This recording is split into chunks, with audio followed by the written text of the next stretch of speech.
Vegas Morgan. This is going to be another rambling video, and today I'm joined by my wife. Her gamer tag is always Giggles or Lady Caboose, if you're familiar with Red vs. Blue. And there is a story behind that because she's kind of dumb. Anyway, right here we got BorderLands the pre-sequel and BorderLands 2. It's some of our favorite games. We actually have the Game of Year edition, and at the end of this video, if you don't have it, we're actually going to give away a code for the BorderLands the pre-sequel Shock Drop Slaughter Pit challenge map. We'll give you the code at the end of this video. First come, first serve. So if you don't have it already, we'll give you the code at the end of the video. But anyway, so we played, what do you think, maybe halfway through the pre-sequel? Mm-hmm. And she plays as, I think it's, what is it, the Athenian or something like that? I think so. And I've been playing as Wilhelm, because fuck Claptrap. And anyway, so, but we went back to playing BorderLands 2 once we got all the DLC and stuff, because we just never bought into it early on. Plus, I've been gaming for years, and I know how they do. They always bring out a Game of the Year edition, and spend an extra $50, get everything all together. Why not? Instead of buying it, you know, paying $10, $12, $20 here and there, which could end up paying $60 plus the price of the game, you know, from the get-go or whatever. But, I mean, what are your thoughts on the pre-sequel so far? I mean, do you think it's better? Do you think it's worse? I think it's better. What do you like about it? There's a lot more stuff you can do, new weapons. Well, one thing, I don't know if you know this or not, but the pre-sequel actually started out as, from what I heard, as DLC for BorderLands 2, and then was developed into an actual game. Did you know that? Mm-mm. Do you think maybe that's why it's shorter? Probably. But one thing we found out, we've actually been hoping for a BorderLands 4, an actual BorderLands 4. One thing that, you know, we were really looking forward to is, you know, being able to have a game that was an actual sequel to BorderLands 2 and not the pre-sequel. Even though I love the game, we were still looking forward to an actual sequel. But if they did come out with a BorderLands, I guess technically 4, I mean, what would you want out of it if it was actually a sequel? What would you like to see come out of it?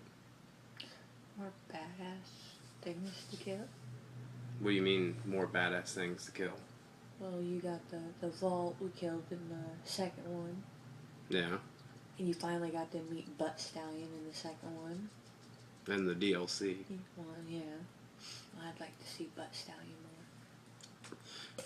You just have a sick... She has a sick fascination with Butt Stallion. It's a diamond horse. It's a unicorn.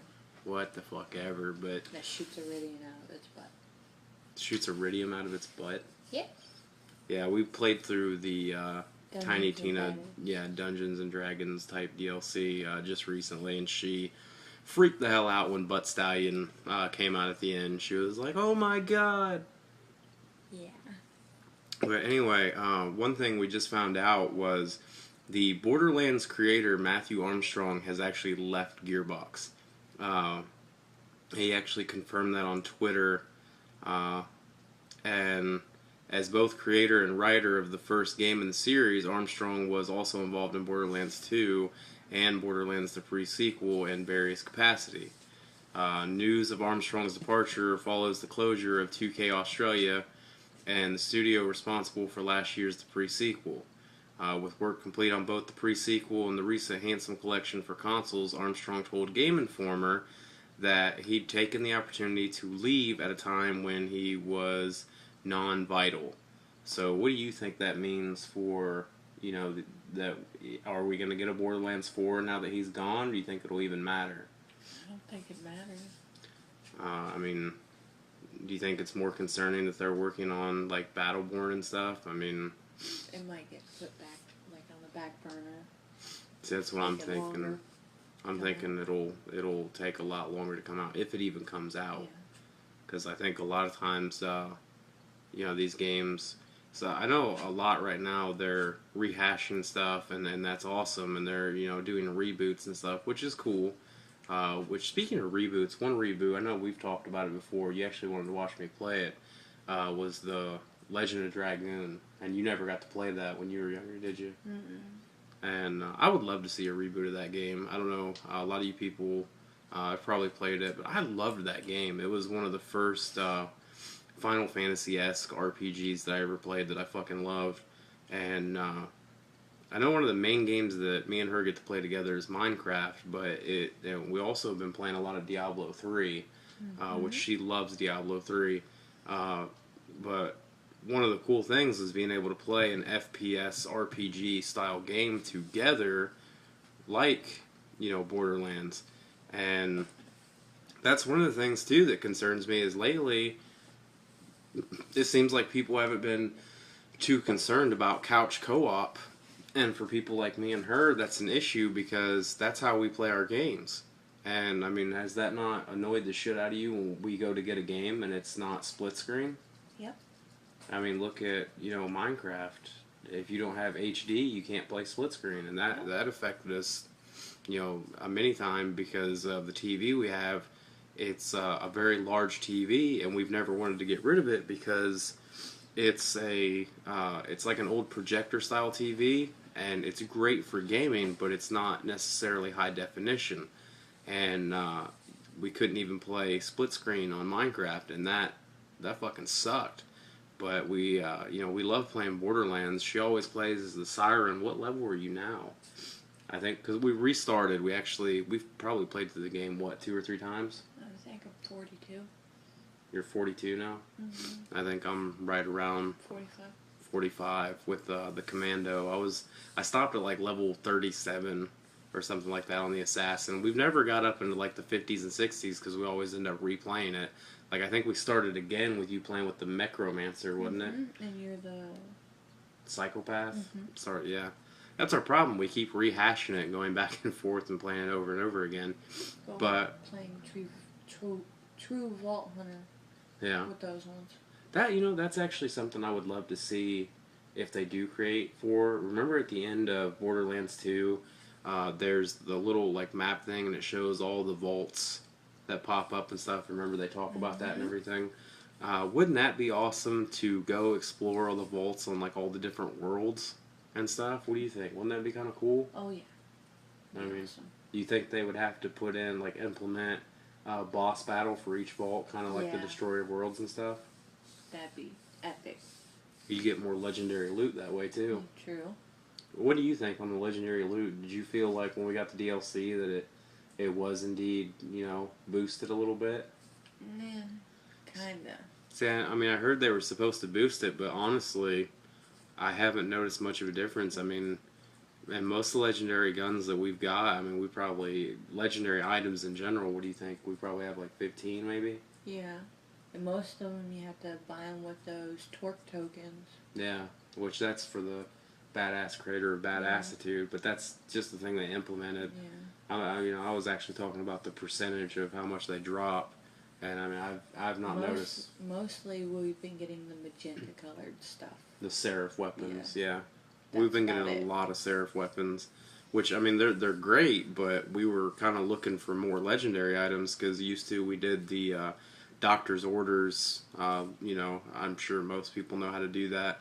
It's a little, not really a glitch, but a way to get a legendary item almost guaranteed, and we would do that all the time, but, we thought, hey, we can get better items now that they're upping the percentage, and we even have those relics that boost the percentage, and it's just we're not getting as much. We just keep getting Seraph and Purple.